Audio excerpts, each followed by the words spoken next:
नमस्कार दोस्तों, इस वक्त की बड़ी और अहम खबर। आज सुप्रीम कोर्ट को इस बात पर फैसला सुनाना था कि हिजाब पर जो पाबंदी कर्नाटक हाई कोर्ट ने लगाई थी वो सही है या गलत। सुप्रीम कोर्ट का फैसला आ गया है दोस्तों, या ये कहा जाए सुप्रीम कोर्ट का बटा हुआ फैसला आया है। एक जज ने हिजाब के पक्ष में फैसला दिया है, दूसरे जज ने हिजाब के खिलाफ फैसला दिया है। आपके स्क्रीन पर सबसे पहले मैं परिचय कराना चाहूंगा सुप्रीम कोर्ट के इन दो जजों से। आपके स्क्रीन पर यह हैं जस्टिस गुप्ता, जस्टिस हेमंत गुप्ता, और अब आपके स्क्रीन पर मैं आपको दिखा रहा हूं सुधांशु धुलिया, जस्टिस सुधांशु धुलिया। जस्टिस हेमंत गुप्ता ने, मैं आपको बतलाना चाहूंगा, कर्नाटक हाई कोर्ट के फैसले को सही ठहराते हुए अपील को डिसमिस कर दिया है। यानी कि जस्टिस गुप्ता हिजाब के खिलाफ उन्होंने फैसला सुनाया है। आपके स्क्रीन पर अब हैं जस्टिस धुलिया, जस्टिस सुधांशु धुलिया। उन्होंने इंसान के बुनियादी अधिकारों का हवाला देते हुए कहा है कि कर्नाटक हाई कोर्ट का फैसला गलत था। उन्होंने कर्नाटक हाई कोर्ट के फैसले को ही खारिज कर दिया है। यानी कि एक फैसला, दो जजेस, और दोनों ने अलग अलग फैसले सुनाए हैं। मगर बड़ा प्रश्न अब इसके बाद क्या होगा। दोनों ने अपना फैसला सुनाते हुए कहा कि हमारी इस मुद्दे पर राय बिल्कुल मुख्तलिफ है, बिल्कुल जुदा है, बिल्कुल अलग है। अब यह मामला जाएगा देश के चीफ जस्टिस ऑफ इंडिया के सामने। इसका अर्थ यह हुआ दोस्तों कि जैसे ही मामला चीफ जस्टिस ऑफ इंडिया के सामने जाता है तो इसकी कई संभावनाएं बनती हैं। संभावना नंबर एक, और जो सबसे प्रबल संभावना है, कि एक कॉन्स्टिट्यूशन बेंच का गठन किया जाएगा। यानी कि हो सकता है 3 जजों की खंडपीठ या 5 जजों की खंडपीठ जो है उसका गठन किया जाएगा और फिर से इस मामले की जिरह हो सकती है। मामला चीफ जस्टिस ऑफ इंडिया के सुपुर्द किया गया है। अब वो अपना विवेक किस तरह से इस्तेमाल करते हैं, हमें इस बात का इंतजार करना पड़ेगा दोस्तों।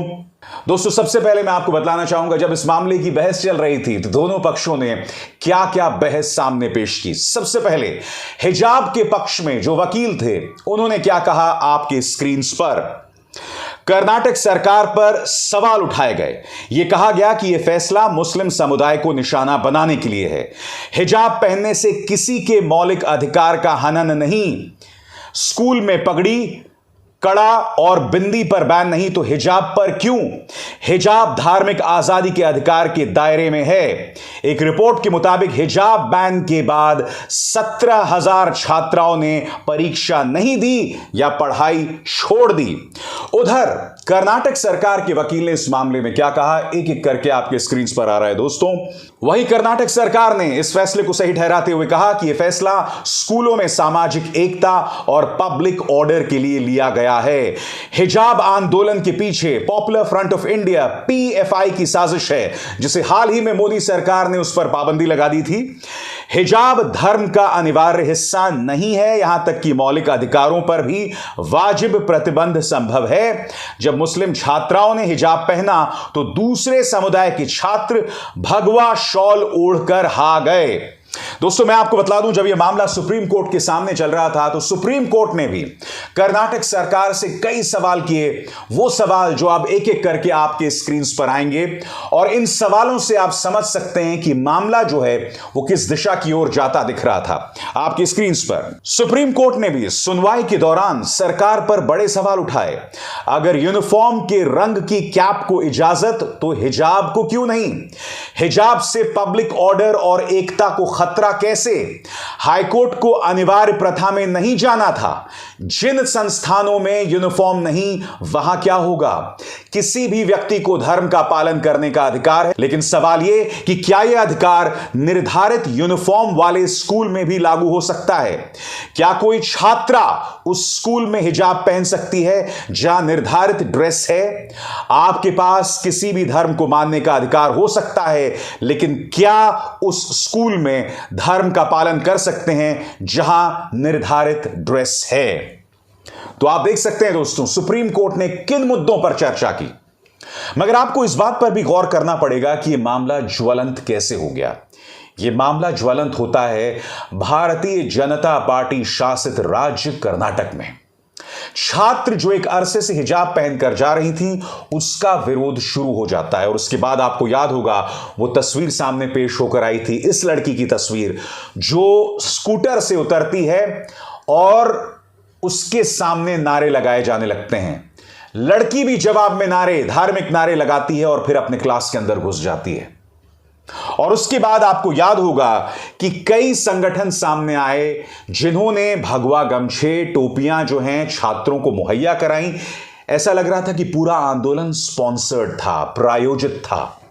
मामला उग्र होते जाता है और इस कदर उग्र हो जाता है दोस्तों कि कर्नाटक के अंदर हालात बिगड़ जाते हैं। कर्फ्यू लग जाता है, टकराव शुरू हो जाता है, कुछ लोगों की मौतें भी हो जाती हैं। यह पूरा का पूरा मामला जो है कहीं ना कहीं भारतीय जनता पार्टी के लिए किसी संजीवनी से कम नहीं था, क्योंकि कर्नाटक के अंदर उनकी हालत खराब होती जा रही थी राजनीतिक तौर पर। और बीजेपी ये समझ रही थी कि जीत का सिर्फ एक रास्ता है कि हिंदुओं और मुसलमानों में तनाव पैदा करो, ताकि अगले साल जो चुनाव होने वाले हैं वो पूरी तरह से धार्मिक हो जाएं। ये लगातार कोशिश भारतीय जनता पार्टी के नेता कर रहे थे। यही नहीं, हिजाब विवाद का असर उत्तर प्रदेश के चुनावों पर भी पड़ा। जी हां, हिजाब विवाद का जिक्र लगातार उत्तर प्रदेश के चुनावों के दौरान भी किया जा रहा था। इस बात की चिंता भारतीय जनता पार्टी के विपक्ष को भी थी। बहुत ही अजीबोगरीब बात हो गई थी कि इस पूरे मामले को उत्तर प्रदेश के चुनावों के दौरान उठाया गया और फिर इस मामले के जरिए जहरीली राजनीति भी की गई। दोनों पक्षों की तरफ से जहरीले बयान दिए गए। खासकर भारतीय जनता पार्टी समर्थित तबके ने जिस तरह के बयानात दिए और हिजाब विवाद के जरिए मुस्लिम समुदाय पर निशाना साधा।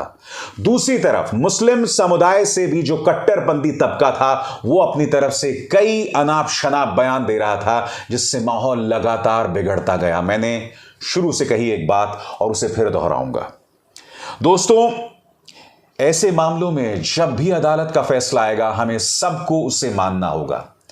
अदालत के फैसले से सर्वोपरि कुछ नहीं है। मैं जानता हूं ये सवाल उठाए जाते हैं कि इस देश में संस्थानों की विश्वसनीयता, उनकी क्रेडिबिलिटी खत्म हो रही है, मगर इंसाफ के लिए हम अदालत के सामने ही जाएंगे।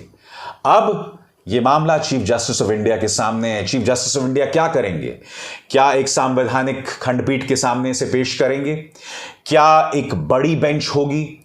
ये तमाम सवालात हैं दोस्तों, मगर आखिरकार अदालत जो फैसला सुनाएगी हमें उसी का अनुसरण करना पड़ेगा। बहरहाल बहुत ही दिलचस्प दिन था। हिजाब मामले में मामला सुप्रीम कोर्ट के सामने था और दोनों जजेस जो हैं बट गए। जस्टिस सुधांशु धूलिया ने हिजाब के पक्ष में फैसला सुनाया, जस्टिस हेमंत गुप्ता ने हिजाब के विरोध में फैसला सुनाया। अब सारी निगाहें चीफ जस्टिस ऑफ इंडिया की तरफ। अभिसार शर्मा को दीजिए इजाजत। नमस्कार।